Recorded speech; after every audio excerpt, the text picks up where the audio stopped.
Iran में किस तरह की हुकूमत हो वो ईरान के लोगों ने तय करना है।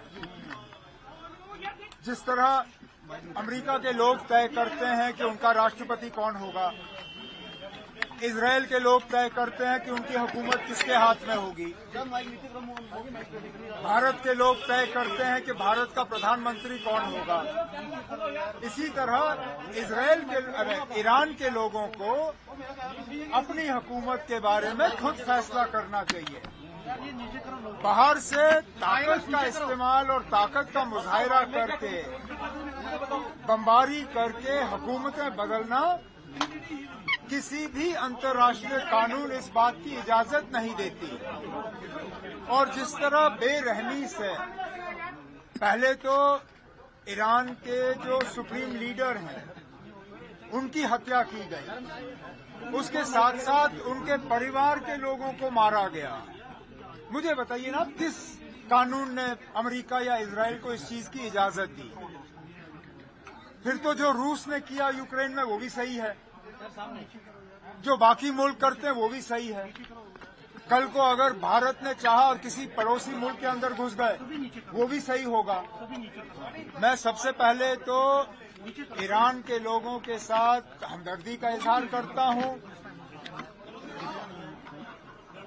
उस हमले की निंदा करता हूं, लेकिन उसके साथ साथ जम्मू कश्मीर में अपने लोगों से मैं गुजारिश और अपील करता हूं कि मेहरबानी करके हालात को बिगड़ने ना दें।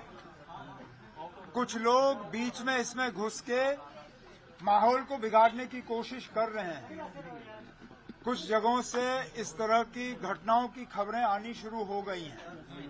मैं नहीं चाहता हूं कि यहां पुलिस के तरफ से या सेंट्रल पैरामिलिट्री फोर्सेस के तरफ से कहीं ताकत का गलत इस्तेमाल हुआ और लोग जख्मी हुए या खुदा ना खास्ता किसी की डेथ हुई तो वो बड़े अफसोस की बात होगी। मैं उनके जज्बात को समझ सकता हूं, मैं उनकी नाराजगी को समझ सकता हूं, लेकिन इन हालात में जज्बात पे काबू रखना जो है वो सबसे ज्यादा जरूरी है।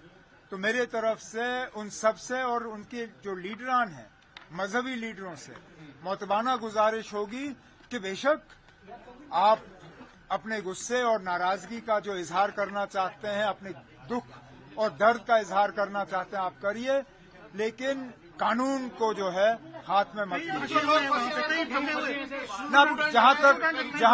जहां तक अब हमने बहुत ही एक करीबी रास्ता रखा मिनिस्ट्री ऑफ एक्सटर्नल अफेयर्स के साथ।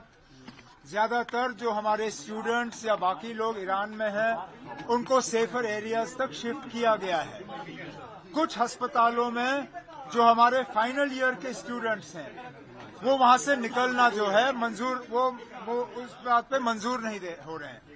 मेरी उनसे मोतबाना गुजारिश होगी कि एम्बेसी की जो गाइडलाइंस हैं, एम्बेसी की जो राय है, एम्बेसी का जो मशवरा है, उसके तहत वो अपना वो करें। अगर एम्बेसी कहती है कि उनको सेफर एरियाज जाना चाहिए या फिलहाल ईरान छोड़ना चाहिए, मुझे लगता है उनको एम्बेसी की बात जो है वो माननी चाहिए।